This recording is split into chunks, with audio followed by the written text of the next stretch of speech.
Welcome to special focus. నేను Sandhya. Deputy సీఎంకే no entry, most transaction are illegal, అంతా కమిషన్లమయం, వేల కోట్లలో దందా. ప్రస్తుతం ఎక్కడ చూసినా ఒకే డిస్కషన్, సీజ్ ద షిప్. ఇది కాకినాడ పోర్టులో ఏపీ ముఖ్యమంత్రి పవన్ కళ్యాణ్ పర్యటనలో బయటపడ్డ రేషన్ మాఫియా లీలలు. పేదవాడి నోట్లో పిడికడు అన్నం ముద్ద పెట్టాలన్న ఆలోచనే కోట్లు కురిపిస్తుందా? పీడీఎస్బీఎం స్కీమ్ను పక్కదారి పట్టిస్తున్నదెవరు? అక్రమ సంపాదనకు బీజం పోస్తుంది రైస్ మిల్లు యజమానులేనా? పోలీస్, రెవెన్యూ అధికారులు చోద్యం చూడడమే ఎందుకు కారణమా? కాసుల వర్షానికి అడ్డుకట్ట వేయలేమా? లోకల్ లీడర్ టు ప్రజాప్రతినిధుల వరకు చెయ్యి తడవాల్సిందేనా? ఒక్క స్కీమ్ ఎంటైర్ కుమ్మక్కయ్యారా? అక్రమాలకు తెరతీసిన వారిపై ఉక్కుమాదం మోపేందుకు ఏపీ కేబినెట్ నిర్ణయం తీసుకుంది. ఇక పీడీఎస్ కహానీపై న్యూస్ 360 అందిస్తున్న స్పెషల్ ఫోకస్.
ఏపీలో రేషన్ బియ్యం అక్రమ దందా 3 పువ్వులు 6 కాయలుగా సాగుతోంది. పోలీస్, రెవెన్యూ, పౌర సరఫరాల అధికారులకు తెలిసినా మామూళ్ల ముత్తులో వదిలేస్తున్నారనే ఆరోపణలు ప్రస్తుతం వినిపిస్తున్నాయి.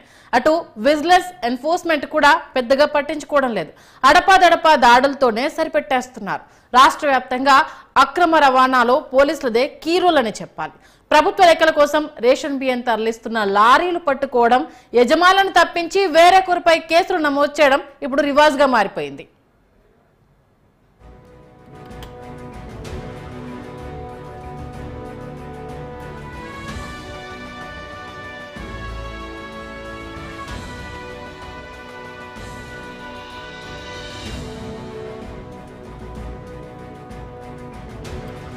పేద కుటుంబాలకు పబ్లిక్ డిస్ట్రిబ్యూషన్ స్కీమ్ కింద ప్రభుత్వం ప్రతి నెల బియ్యం ఉచితంగా అందిస్తుంది. కుటుంబంలోని వ్యక్తుల ఆధారంగా ఒక్కొక్కరికి 5 కిలోల లెక్కన గరిష్టంగా 25 కిలోల వరకు రేషన్ బియ్యం లబ్ధిదారులకు ఇచ్చేలా గవర్నమెంట్ నిర్ణయించింది.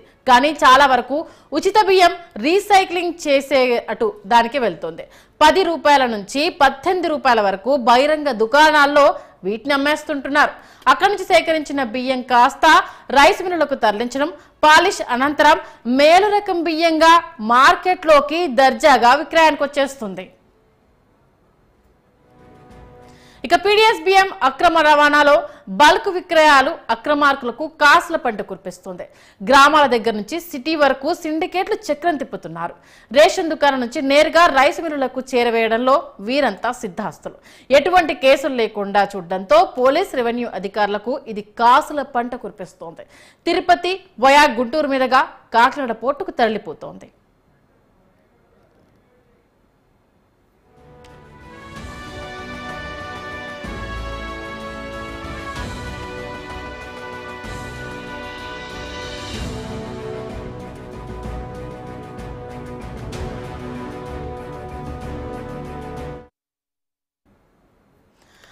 అధికారంలో ఏ ప్రభుత్వం ఉన్నా పీడీఎస్బీఎం స్మగ్లింగ్ అయితే ఎక్కడ ఆగడం లేదు. సేమ్ టు సేమ్ యథేచ్ఛగా కొనసాగుతుంది. పేదలకు పంపిణీ చేస్తున్న పీడీఎస్బీఎం లారీల్లో జాతీయ రహదారిపై దర్జాగా ఇతర ప్రాంతాలకు తరలిపోతున్నాయి. ఇందులో ఆంధ్ర, తమిళనాడు రాష్ట్రాల పీడీఎస్బీఎం ఉంటుంది. గతంలో వ్యాపారులతో పాటు వైసీపీ నేతలు భాగస్వామ్యం కాగా తాజాగా మరికొందరు నేతలు కూడా చేతులు కలిపి బియ్యం అక్రమ రవాణాకు ఎలాంటి అడ్డంకులు లేకుండా చేసుకుంటున్నారు. ఎంత పగడ్బందీ ఏర్పాట్లు చేస్తున్నా, ఎక్కడిక్కడ కట్టడి చేస్తున్నా ఈ సరఫరా అనేది యథేచ్ఛగా సాగుతోంది. ఒక్కో జిల్లా నుంచి బియ్యం వ్యాపారులు పలు శాఖల అధికారులకు నెలకు లక్షల రూపాయల్లో మామూలు రూపంలో అందజేస్తున్నారంటే అర్థం చేసుకోండి. ఇందులో పోలీస్ శాఖ సింహభాగం తీసుకున్నట్లుగా ఆరోపణలు ఉన్నాయి. జాతీయ రహదారిపై ఉన్న పోలీస్ స్థానాలకు నెలసరి మామూళ్లు పక్కాగా ఈ విషయంలో అందుతున్నాయి. తిరుపతి, నెల్లూరు జిల్లా మీదుగా తరలించే రేషన్ బియ్యం పట్టుబడితే కేసుల నమోదుల్లో చేతివాటాన్ని ప్రదర్శిస్తున్నారు. పీడీఎస్ బియ్యం ఆంధ్రాకు చెందినప్పటికీ తమిళనాడు రేషన్ బియ్యం కింద కేసులు నమోదు చేసేస్తున్నారు.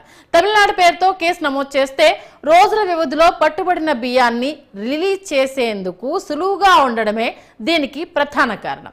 దీనికోసం అనేక సులువైన మార్గాల్ని కూడా ఇక్కడ ఎంచుకోవడం జరుగుతోంది. రాష్ట్రంలో ఎక్కడైనా కావచ్చు, పీడీఎస్ బియ్యం చివరకు చేరాల్సింది అధికంగా కాకినాడ పోర్టుకే. షిప్పుల ద్వారా ఆఫ్రికాకు వీటిని తరలిస్తున్నారు. కాకినాడలోని యాంకరేజ్ పోర్ట్ నుంచి పశ్చిమ ఆఫ్రికాకు వెళ్లేందుకు సిద్ధమైన స్టెల్లా ఎల్ నౌకలో సుమారు 6 కోట్ల రూపాయల విలువ చేసే 640 టన్నుల బియ్యంతో పాటు అదే పోర్ట్లో మరో నౌకలోకి బియ్యం ఎక్కించేందుకు వెళ్తున్న బార్డ్ IV-73లో ఉన్న 1064 టన్నుల బియ్యాన్ని కలెక్టర్ షణ్మోహన్ గుర్తించారు. వాటిలో కొంత భాగాన్ని సీజ్ చేయడంతో డిప్యూటీ సీఎం పవన్ కళ్యాణ్ సీన్లోకి ఎంట్రీ ఇచ్చారు. ఇక ఆయన ఎంట్రీతో కథే మారిపోయింది. అప్పటి వరకు ఈ దందాకు సంబంధించి జరుగుతున్న డిస్కషన్, పవన్ కళ్యాణ్ ఎంట్రీతో తెర మీదకి వచ్చిన డిస్కషన్ ఒక రేంజ్ లో జరుగుతుందని చెప్పాలి. కాకినాడ ఓడరేవు నుంచి పెద్ద మొత్తంలో పేటల రేషన్ బియ్యం తరలింపు వ్యవహారం ప్రస్తుతం అల్జడి రేపుతోంది. పోర్ట్ నుంచి ఆఫ్రికాకు వెళ్తున్న స్టెల్లా ఎల్ నౌకలో భారీ స్థాయిలో రేషన్ బియ్యాన్ని అధికారులు గుర్తించిన తర్వాత డిప్యూటీ సీఎం పవన్ కళ్యాణ్ సముద్రంలో ఉన్న నౌక వద్దకు వెళ్లి మరీ పరిశీలించారు. ఒక దశలో పోర్టు అధికారులు తనిఖీలకు ఒప్పుకోకపోవడము అక్కడ చర్చనీయాంశంగా మారింది. చివరకు కేంద్రం దృష్టికి తీసుకెళ్లినట్లు పవన్ హెచ్చరించడంతో అధికారులు దిగొచ్చారు. అంటే ఒక డిప్యూటీ సీఎం వెళ్ళి అడిగినా కేంద్ర అధికారులకు ఫిర్యాదు చేస్తామంటే తప్పితే అక్కడ అధికారులు స్పందించకపోవడం కోసమెరుపు.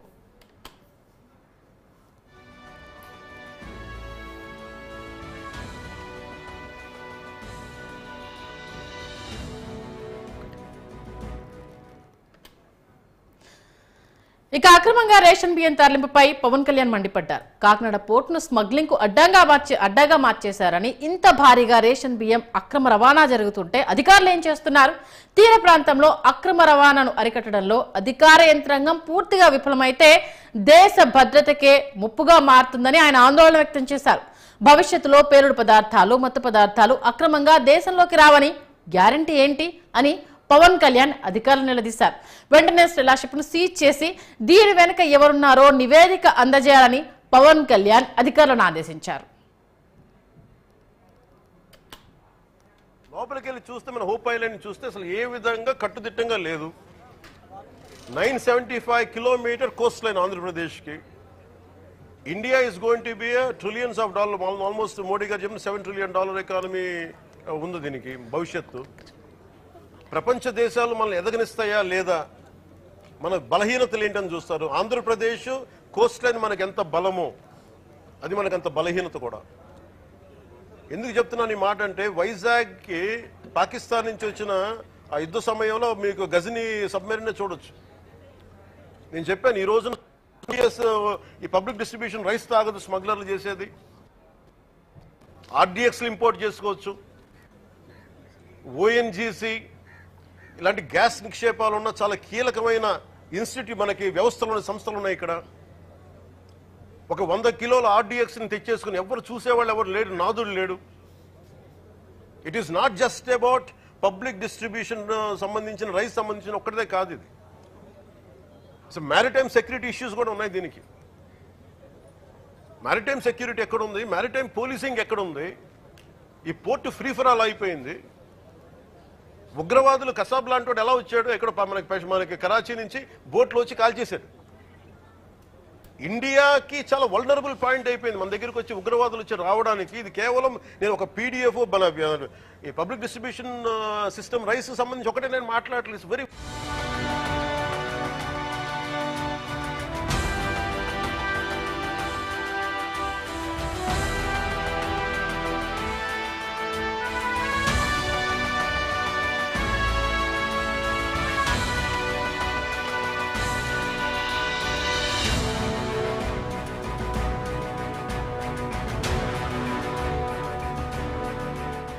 ఇక కూటమి ప్రభుత్వం ఏర్పడ్డ దగ్గర నుంచి రేషన్ బియ్యానికి సంబంధించి పేదలకు అందించే అనేక పథకాలకు సంబంధించి ఫోకస్ పెట్టిన విషయం తెలిసిందే. ఈ నేపథ్యంలో రేషన్ బియ్యం అక్రమ రవాణా తరలింపును గతంలోనే గుర్తించడం, దానికి సంబంధించి మంత్రి నాదెండ్ల మనోహర్ రేషన్ డీలర్లకు వార్నింగ్ ఇవ్వడం, ఆకస్మిక తనిఖీలు చేయడం మనమంతా చూసాం. అయినా సరే ఎక్కడా ఈ దందా ఆపకుండా ఎంత యథేచ్ఛగా అధికారులంతా కుమ్మక్కయి దీన్ని నడిపిస్తున్నారన్న విషయం క్లియర్ కట్ గా తెలుస్తోంది. కలెక్టర్ ఈ విషయాన్ని వెలుగులోకి తీసుకొచ్చిన తర్వాత deputy CM Pawan Kalyan entry అయిన తర్వాత కథే మారిపోయింది. ఇవాళ కేబినెట్ భేటీలో కూడా ఈ అంశానికి సంబంధించి ప్రధానంగా చర్చించడం జరిగింది. మరి రాబోయే రోజుల్లో దీన్ని అరికట్టడానికి కేబినెట్ భేటీలో ఎలాంటి చర్యలు తీసుకోబోతున్నారు, దాంతోపాటు ఎవరిని వదిలిపెట్టేది లేదు అంటూ కూడా సీఎం చంద్రబాబు నాయుడు చెప్పడం జరిగింది. ఓవరాల్ గా డీటెయిల్స్ అందించడానికి మా AP bureau chief Krishna phone line లో అందుబాటులో ఉన్నారు. కృష్ణ, ఆల్మోస్ట్ ఆల్ పవన్ కళ్యాణ్ ఈ అంశాన్ని తెరమీద తీసుకొచ్చినప్పటి నుంచి ఈ అంశం పెద్ద ఎత్తున చర్చ జరుగుతోంది. ఇవాళ కేబినెట్ భేటీలో ప్రధాన ఎజెండాగా ఈ అంశానికి సంబంధించి కూడా అనేక రకాల నిర్ణయాలు తీసుకున్నట్టుగా చర్చ జరిగినట్టుగా కూడా మనకు కాసేపటి క్రితం మంత్రులు పార్థసారథి కావచ్చు, నారాయణ గారు కావచ్చు చెప్పడం జరిగింది. ఓవరాల్ గా ఎలాంటి యాక్షన్ తీసుకోబోతున్నారు, ఎవరెవరి పైన వేటు పడబోతోంది? ప్రధానంగా ఈ రోజు జరిగినటువంటి కేబినెట్ సమావేశంలో అయితే ప్రధానమైన శిక్ష ఏదైతే రేషన్ అక్రమ పీడిఎస్ రైస్ ఏదైతే ఉందో ఇది రాష్ట్రంలో అరికట్టాలంటూ కూడా మొదటి నుంచి కూడా మంత్రిగా బాధ్యతలు చేపట్టినప్పటి నుంచి నాదెండ్ల మనోహర్ అయితే కాకినాడలో శిక్ష వేసి కాకినాడలో ఈ దొంగ బియ్యం అరికట్టడంలో ఆయన చాలా కీలక పాత్ర వహించిన తర్వాత కూడా అనేక రకాలుగా కూడా ఇంకా దొంగ బియ్యం వెళ్ళటము, ఇక్కడ గ్రామాల నుంచి సేకరించడం అన్నిటిపైన కూడా మనోహర్ అయితే దాని ఉక్కుపాదం మోపారు. కానీ ఒక్కసారిగా డిప్యూటీ సీఎం పవన్ కళ్యాణ్ ఏదైతే ఈ రేషన్ బియ్యం పైనటువంటి వాటిపైన నిరంతరం దాని పర్యవేక్షిస్తూ ఒక్కసారిగా 2 రోజుల క్రితం అయితే ఏదైతే అక్రమంగా షిప్ లో రవాణా అవుతున్నటువంటి అక్రమ ఈ రేషన్ అయితే అడ్డుకోవడం అయితే చూస్తున్నాం. అడ్డుకున్నదే కాకుండా ఆ షిప్ లో ప్రయాణం చేసి ఆ షిప్ లో ఉన్నటువంటి బియ్యం ఎక్కడి నుంచి వచ్చింది, ఎలా వస్తుంది, దీనికి ఎవరెవరు సప్లై చేస్తున్నారు, ఏ అంటే ఏ షాపుల నుంచి వచ్చింది, ఏ యొక్క రైస్ మిల్లర్ నుంచి వచ్చింది అనే విషయాలపై సంపూర్ణంగా అయితే ముఖ్యమంత్రి డిప్యూటీ సీఎం దీనిపైన దృష్టి సారించారు. అదే విషయాన్ని ఈ రోజు కేబినెట్ లో కూడా చర్చకైతే ప్రధానంగా వచ్చింది. దీనిపైన ముఖ్యమంత్రి చంద్రబాబు నాయుడు అయితే చాలా సీరియస్ అయినట్లు అధికారులు అందరితో పాటు ఈ యొక్క విషయాన్ని ఎట్టి వదలొద్దు అని చెప్పేసి కూడా కేబినెట్ లో కీలకమైన తీర్మానం చేయటం అయితే చూస్తున్నారన్న. అదే కాకుండా ఏదైతే ఈ రైతుకు సంబంధించి ఇప్పటికే 5 డిపార్ట్మెంట్లకు సంబంధించి ఒక కమిటీని కూడా వేయటం అయితే జరిగింది. 1 police department, 2 revenue department, 3 civil సప్లైతో పాటు పోర్ట్లు, విజిలెన్స్. అంటే కృష్ణ, ఎంత వేసినా ముందు ఇంటి దొంగల్ని పట్టుకోకపోతే దీన్ని కట్టడి చేయడం సాధ్యం కాదు అంటూ కూడా పవన్ కళ్యాణ్ గారే స్పష్టంగా చెప్పడం, డిప్యూటీ సీఎంకే ఎంట్రీ లేకుండా చేశారంటే ఏ రేంజ్ లో వీళ్ళు పకడ్బందీగా అక్కడ ఒక వ్యవస్థను ఏర్పాటు చేశారన్న విషయాన్ని కూడా ఆయన స్వయంగా చెప్పడం జరిగింది. మరి ఇప్పుడు పోలీస్ డిపార్ట్మెంట్ కావచ్చు, రెవెన్యూ డిపార్ట్మెంట్ కావచ్చు, దీనికి సంబంధించి ఎంతవరకు పారదర్శకంగా పనిచేస్తారని అనుకోవాలి? ఎందుకంటే వాళ్ళు పెట్టిన కేసులు, దీన్ని మాఫీ చేసుకునేందుకు వెతికిన మార్గాలు, ఈ అంశానికి సంబంధించి ఇప్పుడు వస్తున్న డిస్కషన్స్ ఇవన్నీ మనం చూస్తున్నాం కాబట్టి ఇంప్లిమెంటేషన్ విషయంలో ఎలాంటి పకడ్బందీ చర్యలు తీసుకునే అవకాశం ఉంది అసలు?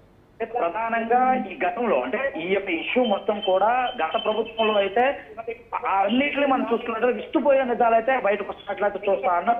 ఏదైతే 175 నియోజకవర్గాల్లో ఉన్నటువంటి ఎమ్మెల్యేలకి దాదాపు 100 మందికి ఈ కాకినాడ నుంచి అక్రమంగా రవాణా బియ్యంలో వాటాలు వెళ్తున్నాయని చెప్పేసి ఒక ప్రస్తుతానికైతే ప్రాథమిక దర్యాప్తు తెలిసింది. అంటే ఏ స్థాయిలో ఈ యొక్క అవినీతి జరుగుతుంది రాష్ట్రంలో ఉన్న బియ్యం పైన అవినీతి అనేది ఈ 100 మంది యొక్క ప్రత్యక్షంగా అయితే మనకు కనిపిస్తుంది. అదే కాకుండా ఈ 100 మంది ఎమ్మెల్యేలు ఎవరున్నారు, ఈ యొక్క దొంగ రవాణా రేషన్లో 175 మందిలో గత ప్రభుత్వంలో 100 మంది ఎమ్మెల్యేలకు ముడుపులు పుట్టాయి ప్రతి నెల అంటే ఎంత పెద్ద స్థాయిలో జరుగుతుందో అనే విషయాన్ని ప్రాథమికంగా అయితే ఇటు ముఖ్యమంత్రి కానీ ఇటు డిప్యూటీ సీఎం కానీ ఇప్పటికే నిర్ణయాలు వచ్చారు.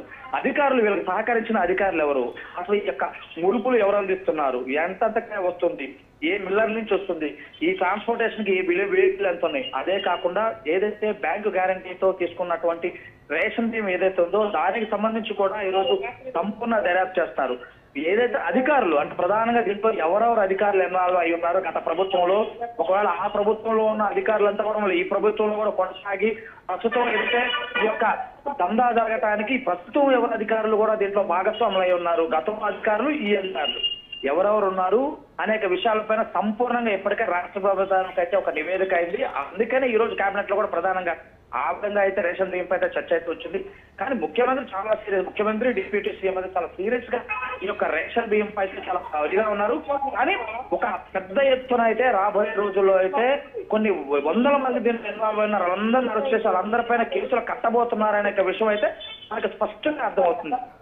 ఎందుకంటే కేసులను తప్పుదో పట్టించే ప్రయత్నము ఇప్పటికే ఆ నియర్ బై ఉన్న ఠాణాలో ఎన్నున్నాయో వాటన్నిటికీ ఎవ్రీ మంత్ ముడుపులు వెళ్తూ ఉండడంతో చూసి చూడనట్టు చెకింగ్ చేయాల్సిన అధికారులు చూసి చూడనట్టు ఉండడము, గత ప్రభుత్వ అధికారులతో అంటగాగిన విధానం కావచ్చు, ఎమ్మెల్యేలు కూడా దీనికి లింకప్ అయి ఉండడం, మంత్రుల కనుసన్నల్లో అంటే మాజీ మంత్రుల కనుసన్నల్లో కూడా రేషన్ బియ్యం తరలింపు జరిగిందన్న విషయం ప్రస్తావనకు రావడం జరిగింది. అంటే ప్రధానంగా ఏమైనా పేర్లు తెర మీదకి వచ్చాయా, లేకపోతే రేపు విచారణలో భాగంగానే బయటకు వచ్చే అవకాశం ఉందా?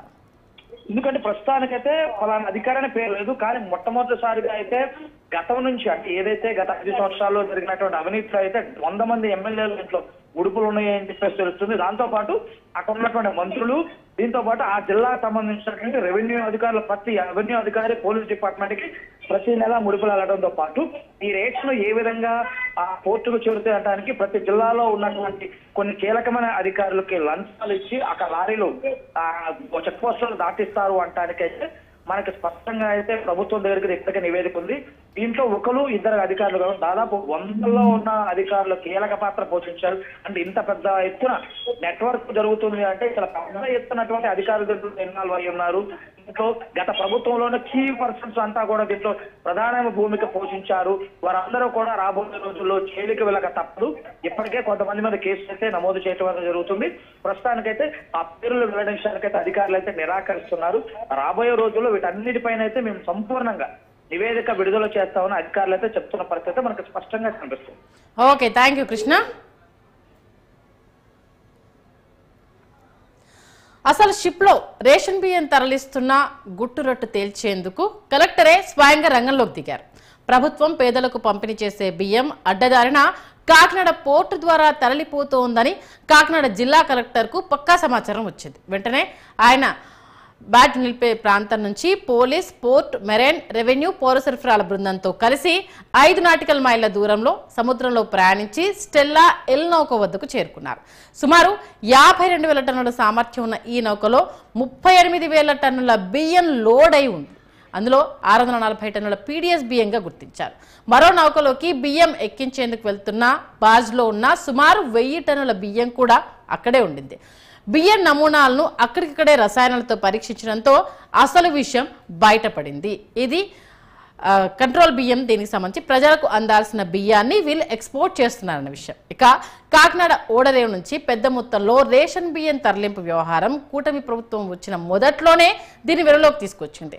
రాష్ట్ర పౌర సరఫరాల శాఖ మంత్రి నాదెండ్ల మనోహర్ మంత్రిగా బాధ్యతలు చేపట్టిన వెంటనే ఆ ఏడాది జూన్లో కాకినాడలో 2 రోజులు మకాం వేసి మరీ గోదాంలను తనిఖీ చేశారు. రికార్డులు సరిగ్గా లేని 5,300 మెట్రిక్ టన్నుల బియ్యాన్ని సీజ్ చేయాలని కూడా ఆదేశించారు. వైసీపీ మాజీ ఎమ్మెల్యే ద్వారంపూడి చంద్రశేఖర్ రెడ్డి కుటుంబం పీడీఎస్ బియ్యాన్ని తరలిస్తున్నారంటూ నాడు మంత్రి ఆరోపించారు. దానికి సంబంధించి అనేక విషయాల్ని కూడా తెర మీద తీసుకురావడం జరిగింది. వైసీపీ ప్రభుత్వ హయాంలో ఏమేం జరిగాయి పీడీఎస్ బియ్యానికి సంబంధించి అంటూ తెర మీద కొత్త కోణాన్ని ఆవిష్కరించారు. ఇక కాకినాడ పోర్టుకు వచ్చిన పశ్చిమాఫ్రికా నౌక స్టెల్లా ఎల్ పనామాను సీజ్ చేసే విషయంలో అధికారులకు పలు చిక్కుముళ్లు ఎదురవుతున్నాయి. నౌకలో రేషన్ బియ్యం ఉన్నందున దాన్ని సీజ్ చేయాలని డిప్యూటీ సీఎం పవన్ కళ్యాణ్ అధికారులను ఆదేశించారు. ఒక దేశం నుంచి మరో దేశానికి కార్గో కోసం వచ్చిన నౌకను నిబంధనల ప్రకారం సీజ్ చేసే అధికారం ఒక్క కస్టమ్స్ డిపార్ట్మెంట్కు మాత్రమే ఉంటుంది. కస్టమ్స్ చట్టం ప్రకారం రేషన్ బియ్యం స్మగ్లింగ్ జాబితాలో లేదంటున్నారు. ఈ నేపథ్యంలో సీజ్ ప్రక్రియకు సంబంధించి కొంత గందరగోళం అయితే ఏర్పడిందని చెప్పాలి. మరోవైపు సముద్ర జలాల్లో ఏదైనా నౌకను సీజ్ చేయాలంటే అడ్మిరాల్టీ న్యాయస్థానంలో పిటిషన్ వేయాల్సి ఉంటుంది. ఇది హైకోర్టు పరిధిలోకి వస్తుంది. అడ్మిరాల్టీ న్యాయస్థానం నౌకలు, వాటి బిల్లుల చెల్లింపుల వివాదాల కేసులను మాత్రమే సపరేట్గా ఇది పర్యవేక్షిస్తూ ఉంటుంది. కానీ రేషన్ బియ్యం ఎగుమతి చేస్తుందనే ఫిర్యాదును స్వీకరిస్తుందా లేదా, లేక ఏ కారణాలు చెబితే కేసు ముందుకు వెళ్తుందనే విషయానికి సంబంధించి ప్రస్తుతం అయితే అధికారులు తర్జన భర్జన పడుతున్నారు. పైగా బియ్యం స్మగ్లింగ్ పై ఇంతవరకు దేశంలో ఏ అడ్మిరాల్టీ న్యాయస్థానంలోనూ కేసు నమోదు కాలేదు. ఈ నేపథ్యంలో ఈ అంశాన్ని ఎలా ముందుకు తీసుకెళ్లాలి అన్న అంశానికి సంబంధించి అయితే అధికారులు సమాలోచన చేస్తున్నారు. ఇక మరోపక్క స్టెల్లా నౌకలో 52,000 మెట్రిక్ టన్నుల బియ్యం ఎగుమతికి అనుమతులు ఉన్నాయి. ఇప్పటికే 38,000 మెట్రిక్ టన్నుల లోడ్ అయ్యింది. ఈలోగా తుఫాన్ రావడంతో సముద్రం అల్లకల్లోలంగా మారింది. పోర్ట్లో బియ్యం ఎగుమతులను తాత్కాలికంగా నిలిపివేశారు. వాతావరణంలో మార్పులతో మరికొన్ని రోజులు బియ్యం లోడింగ్ జరిగే అవకాశం అయితే లేదు. నౌకలో లోడైన రేషన్ బియ్యం బస్తాలన్నీ వెనక్కి తీసుకొని నౌకను పంపించడమా అనేది కూడా ఇప్పుడు తేల్చాల్సి ఉంది.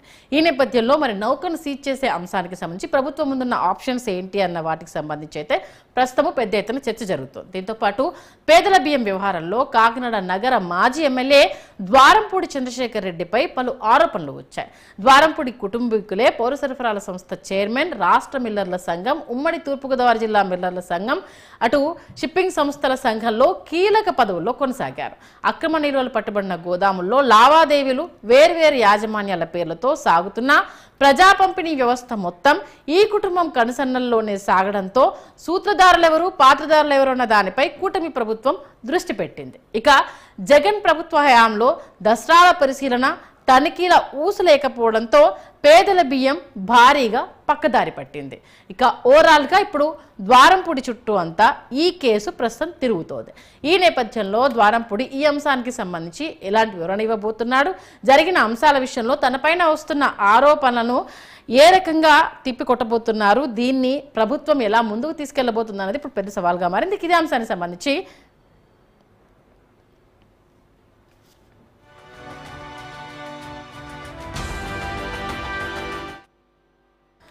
ఇక ద్వారంపూడి ప్రధాన సూత్రధారుడా, పాత్రధారులు ఎవరు, ఇంకా ఎవరెవరు ఉన్నారు, వైసీపీ హయాంకి సంబంధించి గతంలో ఉన్న మంత్రులు ఎవరైనా ఇన్వాల్వ్ అయి ఉన్నారా? ఎందుకంటే చుట్టూ ఏ సంస్థలు అంటే పోర్టుకు సంబంధించి ఉండాల్సిన మెయిన్ అథారిటీ సైన్కి సంబంధించిన అన్ని వ్యవస్థలకు సంబంధించి కంప్లీట్ ద్వారంపూడి బంధువులే ఉండడము ఇప్పుడు ద్వారంపూడికి చిక్కు పడుతుంది, అంటే పీఠముడి పడుతుంది అనేది క్లియర్గా తెలుస్తుంది. ఇదే అంశానికి సంబంధించి పూర్తి డీటెయిల్స్ అందించడానికి మా కరెస్పాండెంట్ మధు లైవ్లో అందుబాటులో ఉన్నారు. మధు, ప్రస్తుతం ఏపీ వ్యాప్తంగా ఇటు పీటీఎస్ బియ్యానికి సంబంధించి అయితే పెద్ద ఎత్తున చర్చ జరుగుతోంది. గత వైసీపీ ప్రభుత్వ హయాంలో చాలా పెద్ద కుట్రకోణం దాగి ఉంది. దీనికి సంబంధించి ఎక్స్పోర్ట్ విషయానికి సంబంధించి బియ్యం తరలించే అంశానికి సంబంధించి అనేక రకాల అవకతవకలు జరిగాయంటూ కూటమి ప్రభుత్వం చెప్తోంది. నిగ్గు తేల్చే పనిలో పడ్డామని అంటున్నారు. ఏంటి అసలు ఇప్పటివరకు ద్వారంపూడికి సంబంధించిన ఎలాంటి ఆధారాలు సేకరించారు, ఏం జరుగుతోంది? రైట్, ఏదైతే న్యూస్ 360 సంచలనమైన కథనాలు అయితే ప్రచారం చేయడం జరిగింది. ఏదైతే సింగం సినిమా టైప్ లో పవన్ కళ్యాణ్ అయితే కనుక ఖచ్చితంగా కాకినాడ పోర్ట్ లోకి వెళ్ళి అక్కడ ఉన్న ఏదైతే రేషన్ మాఫియా అయితే అరికట్టడం జరిగిందని చెప్పొచ్చు. ఇప్పుడు రాష్ట్ర వ్యాప్తంగా చూసుకుంటే కనుక సింగం సినిమా ఏదైతే సూర్య ఏ విధంగా కోర్టులోకి వెళ్ళి ఆఫ్రికా అతన్ని అరెస్ట్ చేయడం జరిగిందో అదే విధంగా ఆఫ్రికాకు తరలించే రేషన్ బియ్యం అయితే ఏదో ఉందో అది కూడా ఉమ్మడి ఆంధ్ర జిల్లా కానీ తెలంగాణ రాష్ట్రం నుంచి ఆంధ్ర రాష్ట్రం నుంచి తరలి వస్తున్న రైస్ ఏదైతే మాఫియా ఉందో ఆ మాఫియాని అరికట్టడానికి ఇప్పుడు క్యాబినెట్ అయితే కీలకమైన నిర్ణయాలు తీసుకున్నారని చెప్పొచ్చు. దాదాపుగా ఈ రోజు ఉదయం 11 గంటల నుంచి 2 గంటల వరకు అయితే రాష్ట్రంలో క్యాబినెట్ మీటింగ్ అయితే నిర్వహించడం జరిగింది కూటమి ప్రభుత్వం. ఆ కూటమి ప్రభుత్వం నిర్వహించిన తర్వాత ఏదైతే రేషన్ మాఫియా సంబంధించి ఖచ్చితంగా చెక్ పెట్టాల్సిందని చెప్పేసి ఖచ్చితంగా ఈ పోర్ట్ లో ఏదైతే కాకినాడ పోర్టుకి తరలిస్తున్న రేషన్ సంబంధించి ఎటువంటి మాఫియా నడుస్తుంది, వెనకమాల ఎవరెవరు ఉన్నారు, అసలు వైసీపీ ఆవిర్భావం జరిగిందా, లేకపోతే ఆ వైసీపీ ఆవిర్భావం జరిగితే కనుక ఎందుకు వదిలేస్తున్నారు పోర్టు అధికారులు కానీ ఇప్పుడు జిల్లా సంబంధించి అధికారులు కానీ ఎందుకు పట్టించుకోవట్లేదు రేషన్ మాఫియా సంబంధించి ఖచ్చితంగా వీటిపై నిగ్గు తెలిసిన నిజాలు బయటకు తీసుకొస్తాము. ఖచ్చితంగా ఈ రేషన్ మాఫియాపై ఖచ్చితంగా మనం చెక్ పెట్టాల్సిందని చెప్పేసి ఇప్పటికే కూటమి ప్రభుత్వం అయితే నిర్ణయం తీసుకుంది. అందులో భాగంగానే చూసుకుంటే కనుక కాకినాడ పోర్టు సంబంధించి ఏదైతే ఈ నెల 27వ తారీఖున ఏదైతే స్టెల్లా షిప్ లో ఏదైతే దాదాపుగా 6,000 టన్నులు కూడా దొరకడం జరిగింది. ఇదొక్క మాఫియా ఈ 6,000 టన్నులతోనే మొదలైందా, లేకపోతే ఎన్ని వేల టన్నులు ఈ యొక్క ఆఫ్రికా దేశానికి ఇతర దేశాలకి ఎంతకి ఎగుమతి చేస్తున్నారు దిగుమతి చేస్తున్నారు అని చెప్పేసి ఇప్పుడు కోణంలో అయితే పర్యవేక్షణ చేస్తున్నారు. ప్రధానంగా చూసుకుంటే కనుక పవన్ కళ్యాణ్ ప్రశంసలు కూడా పొందాడని చెప్పొచ్చు. ఏదైతే సింగం సినిమా టైప్ లాగా సముద్రంలోకి వెళ్ళి ఆ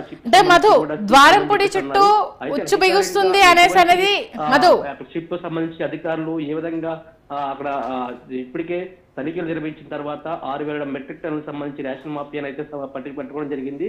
దీంతో కూడా ఎవరైతే ఉన్నారో జిల్లా కలెక్టర్ సంబంధించి కూడా కలెక్టర్ ఆదేశాల మేరకు కూడా షిప్ అయితే ప్రస్తుతం అయితే చీట్ చేయాలా, లేకపోతే కనుక ఏదైతే రేషన్ సంబంధించి బియ్యం ఉందో అదంతా కూడా పక్క తీసుకొచ్చి తర్వాత షిప్లు వదిలేయాలని చెప్పేసి ఇప్పటికే ప్రెస్ మీట్ అయితే పెట్టడం జరిగింది. ఏదేమైనా పేదలకి అందాల్సిన రేషన్ బియ్యం తక్కువ ధరకే ఇస్తున్నారు, ఉచితంగా బియ్యం ఇస్తున్నారు. ఆ పేదలకి ఖచ్చితంగా వాళ్ళందరూ కూడా కడుపు నిండా తినడానికి కేంద్ర ప్రభుత్వం నుంచి రాష్ట్ర ప్రభుత్వం కూడా ఈ యొక్క పేదలకైతే బియ్యం ఇవ్వడం జరుగుతుంది. ప్రధానంగా ఆహారం ఇబ్బందులు కలగకుండా ఈ యొక్క బియ్యాన్ని అయితే ఇవ్వడం జరుగుతుంది. అయితే మధ్యలో ఉన్న దళారులందరూ కూడా ఈ రేషన్ మాఫియాగా ఏర్పడి ఎవరైతే పేదల దగ్గర ఉన్నారో బియ్యాన్ని తినకుండా వాళ్ళ దగ్గర తక్కువ రకంగా అంటే 7 మధు, నా వాయిస్ వినిపిస్తుందా మీకు? మధు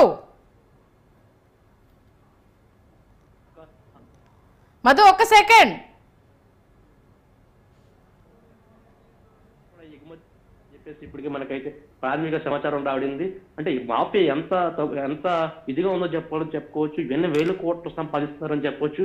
ఒక షిప్ లోనే ఒక రేషన్ మాఫియా ఒక షిప్ లోనే పట్టంత రేషన్ బియ్యాన్ని సేకరిస్తుందంటే రాష్ట్ర వ్యాప్తంగా అటు తెలంగాణ అటు ఆంధ్రప్రదేశ్ రాష్ట్ర వ్యాప్తంగా ఎంత బియ్యాన్ని పోర్ట్ నుంచి తరలిస్తున్నారనేది చెప్పుకోవచ్చు. ప్రధానంగా చూసుకుంటే పవన్ కళ్యాణ్ కూడా పోర్ట్ అధికారులు ఎందుకు నిర్లక్ష్యం వహిస్తున్నారు, ఈ యొక్క బియ్యంతో సరిపడిపోయింది, ఒక మావోయిస్టులు రావచ్చు లేకపోతే ఒక ఆర్డిఎక్స్ బాంబులు మన ఆంధ్రప్రదేశ్ రావచ్చు అని చెప్పేసి ఇప్పటికే మనం చూసాం, కొన్ని వీడియోల్లో కూడా ఆయన మాట్లాడడం చూసాము. ఏదేమైనా ప్రధానంగా చూసుకుంటే కనుక రేషన్ మాఫియాను అయితే అరికట్టడంలో కూటమి ప్రభుత్వం అయితే సక్సెస్ అవుతుందని చెప్పుకోవచ్చు. ఇదంతా ఏదైతే ఈ రేషన్ మాఫియా సంబంధించి ఏదైతే ఉందో దీనికి ప్రధాన సూత్రధారుడు వైఎస్ఆర్సీపీ సంబంధించి దోరపుపూడి చంద్రశేఖర్ పేరైతే ప్రస్తుతం వినపడుతుంది. ప్రధానంగా దోరపూడి చంద్రశేఖర్ అనుచరులు ఏదైతే కాకినాడ వ్యాప్తంగా రైస్ మిల్లులు ఉన్నాయో ఆయనకి దాదాపుగా రాష్ట్ర వ్యాప్తంగా కానీ అటు తెలంగాణ రాష్ట్ర వ్యాప్తంగా. Okay, thank you Madhu. చూస్తున్నారు కదా, గత 5 ఏళ్లలో కాకినాడ సహా వివిధ పోర్టుల ద్వారా 2 కోట్ల టన్నుల బియ్యం అక్రమంగా తరలించారని, దీని వెనుక గత సీఎంఓ నుంచి కింది స్థాయి అధికారుల వరకు అందరి పాత్ర ఉందన్న ఆరోపణలు అయితే వినిపిస్తున్నాయి. మొత్తంగా కాకినాడ పోర్టు అడ్డాగా సాగుతున్న ఇల్లీగల్ రేషన్ బియ్యం వ్యవహారంపై deputy CM Pawan Kalyan focus పెట్టడంతో అధికారులు అయితే భుజాలు తడుముకుంటున్నారు. పేదల బియ్యాన్ని పక్కదారి పట్టిస్తున్న వారి గుండెల్లో అయితే గుబులు స్టార్ట్ అయింది. ఇక జనసేన నుంచి అయితే ఒక్కదానికే ఇలా అయిపోతే ఎలా, రేపు ఇంకా చాలా జలకులు తినాల్సి వస్తుంది. ప్రజల సొమ్ముని ఎలా తిన్నారో ప్రతి ఒక్కటి బయటికి కక్కిస్తూ ఉంటాము. ఒక్కసారి మా అధినేత రంగంలోకి దిగితేనే మీకు చుక్కలు ఈ రేంజ్లో ఉన్నాయి. ఇదే పనిగా రోజు దిగితే మీ పరిస్థితి ఏంటి అంటూ కూడా ప్రస్తుతం విసురులు అయితే వినిపించడం జరుగుతుంది. చూద్దాం మరి ఇల్లీగల్ రేషన్ బియ్యానికి సంబంధించి రాబోయే రోజుల్లో తెర మీద ఎవరెవరి పేర్లు వినిపించబోతున్నారో, అడ్డుకట్ట వేసేందుకు కూటమి ప్రభుత్వం ఎలాంటి చర్యలు తీసుకోబోతుంది అనేది. ఇది వాళ్ళ స్పెషల్ ఫోకస్. Keep watching.